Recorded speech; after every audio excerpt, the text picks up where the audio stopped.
Alrighty guys, as here brings us another Dragon Ball Legends guide video. So we're going to be doing a just a dive into the most recent full power battle against the Super Saiyan Gohan, right? The LF Gohan. I'm not really gonna go in depth on this event right here, right? Because I already have like an in-depth guide for this game mode as a whole on the channel. I'll link it in the description down below if you want to learn more about it. But let's go ahead and just immediately dive in, talk about the buddies that I'm using right here. So first of all, alright, so for the first buddy that I do have right here is the Revival Cell. I know a lot of people are more keen to the red Android 18. That is one of the battle bonus characters, but in my experience, this cell just has more survivability, right? Especially since he does have Revival. My Android 18 is only at 6 stars, so she gets folded pretty quickly, whereas this guy's 14 stars. He still counts as the android. Everything's fine and dandy right here, right? And then for your support members, of course, you just want to make sure that you have the best Z abilities that you can possibly have right here. I have like an all android bench right here, even with the Comrade that I have selected from your friends or from your guild. Go on to the second buddy, Powerful Opponent. I think everyone should just generally have the Super 13 as their buddy. He's pretty tanky. I think it actually, as time goes on, once you guys do get him done in the battle gauntlet, Zenkai 7 and all that good stuff, this will be a lot easier. This guy actually might be the candidate to take into battle, right? So you can buff him up with all your Powerful Opponent units. You can Zenkai buff him with both the free-to-play Fury Broly and with the Zenkai Rose, which I do have both in the support slot. This guy's very important. This guy easily gets folded. I think, honestly, even if you don't have this guy as your battle member, this guy's gonna die no matter what, like, honestly, because he's not a type advantage unit, right? He just gets folded. But you do want a support type right here, right? Because you see this question mark right here, the support type. It is so important because if there is a support type battle member, these effects will be applied when the enemy is executing their Ultra Burst. You get a 20% to your own buddy's key recovery and increases your own and buddy's arts card draw speed by 1 level. That draw speed is so damn important, so crucial, and even if he dies, he will still be giving you those buff effects, right? That's why you want a support type right here, in my own opinion. And then finally, the unit that we're actually going to be taking into battle is this event exclusive Trunks, right? This is the free-to-play way to go ahead and do this. I have basically you can only put event exclusive members in the support section. My equips are kind of bad. You guys may be able to optimize this a lot more. And then the Comrade is going to be the same Trunks, right? And so talking about Comrades, these are the Comrades that I personally would recommend. Is this the Super, or the 13? He's not Super 13, just Android 13, right? He actually has a pretty good Z ability, right? Even though it doesn't necessarily cater to Cell being a blast-based typing, but if you have this guy at 14 stars, that's 50% to element red, base strike, attack, and defense, right? That's a lot. That's a very, you want like amazing Z abilities right here, right? And then for Powerful Opponent, I like the 21 just because she buffs HP for Android or regeneration, right? So HP is a very important one to have on your bench as well. And then this Go Tanks for your third slot for the Extreme Green, right? Because he does buff, well, I mean, I don't think a lot of people have this guy at 14 stars, but 35% to blast attack and defense is still pretty solid, I would say.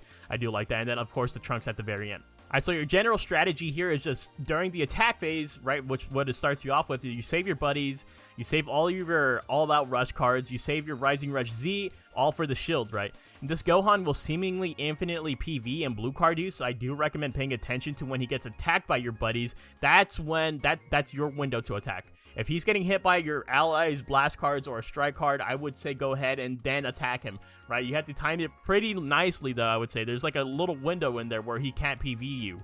But if you're just throwing out your attacks like willy-nilly, he will PV you a million times, blue card you a million times. This Gohan is also especially annoying because he gets buffs every single time you hit him, but this Trunks right here, his blue card allows him to cancel those buffs 3 times. So try to make sure that those blue cards do land. For his immune phase, just pay attention to the top, swipe forward, swipe backwards. And then for shield break, that's when you want to bust out all the big guns, right? Use your all-out rush cards and then use your Rising Rush Z until the shield breaks. And then essentially just rinse and repeat that, and at that point it's kind of RNG, because it depends on how much Dragon Balls you gain during that amount of time and how much all-out rush cards you gain as well, right? Because once you break that second shield, he won't go into the Ultra Burst in my experience, right? And you should just be able to get the W from there. So that being said, let's actually go ahead and see it in practice now. Alright, so I'm just going to give commentary while recording this. So this is the beginning of the fight right here.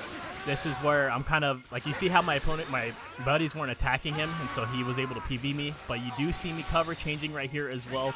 Kind of just going through these cards because you want to use as much cards as possible right here. That way you can go ahead and get your all-out rush cards, right?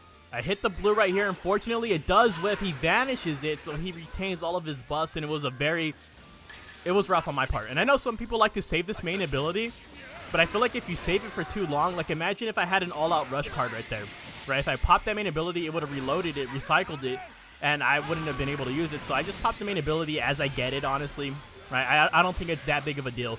And so I'm going to go ahead and continue the combo. I have my Rising Rush Z now available to me.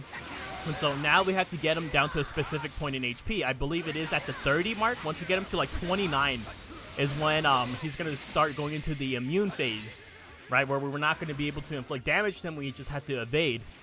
And so I have an all-out rush card right here in the form of a blast card. You do see me saving that right here, and I'm kind of just waiting to get more cards right here in my hand.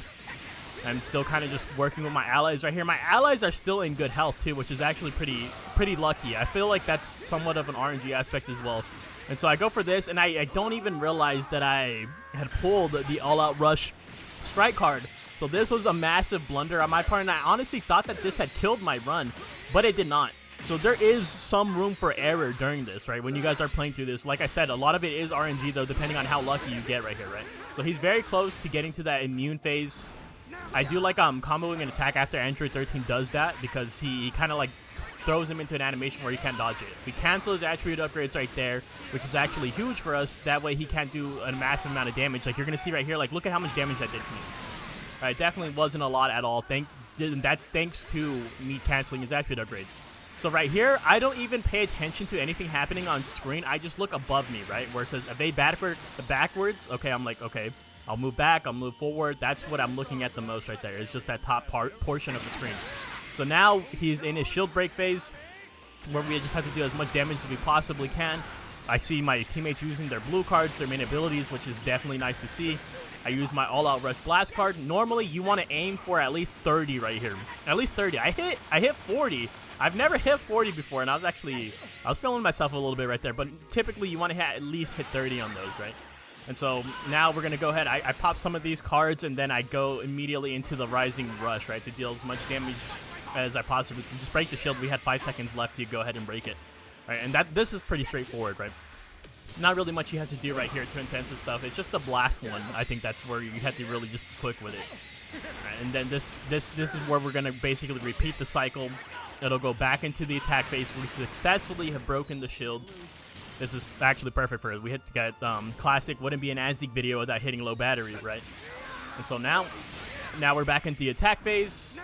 You see me using these blast cards, and I think it's more safe to initiate with your blast cards than with your strike cards. That's just how the AI kind of works. So you'll see me just building up my cards right here. I do a cover change, and then I do an initiate with those blast cards after I see my allies attack, right? You saw me just stare him in the eyes and ask him what he was going to do right there, right? And so I do have an all-out rush blast card right there sitting in the back of my deck. I'm going to make sure to save this and not mess up this time, right? Because I need my Dragon Balls right here. And you'll actually see me farming for them. You see how I'm canceling out of my strike cards right here? Look at, like, I do it again right here. Or he's actually in close range, so I couldn't do it right here. But for the most part, sometimes I will just wait. Because once he gets, at this point, once he gets to the 14th HP bar, that's when he's going to do this phase right here, right? The immune phase. This guy usually is going to die right here. You're green because he's not type advantage. I'm just paying attention to the top of my screen right here. Cell's going to be able to get his revival off, which is actually pretty good for us. You want him to get that revival at this point in time, right? So now we have to attack to stop the burst. I do have only one all-out rush card in hand, but that's okay, right? Because I am very close to my second rush. So you will see me pop this again. Once again, like I said before, you do want to at least hit 30 on these to like maximize your damage right here, right? So I hit 40 again, right? it honestly felt pretty good, and I should have used that blue card before doing the all-out rush. I think, right? I'm not too sure if it accounts for it or anything like that, but I do wish I would have used it right there. But it's okay. We still get our second rush right here. I'm going to break this shield. Right. I don't think it actually breaks it. I think it's just like a little bit more until it actually breaks, but this is still fine. As long as we get through the shield, we have essentially secured our W right here.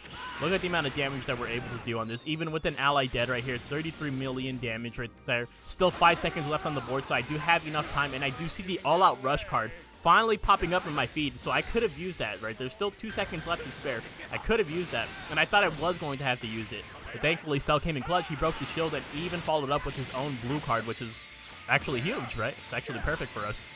And so this is just some bonus damage right here. At this point, this is where it gets easy mode. He's not going to go into the immune phase again. He's not going to go into a shield break phase again.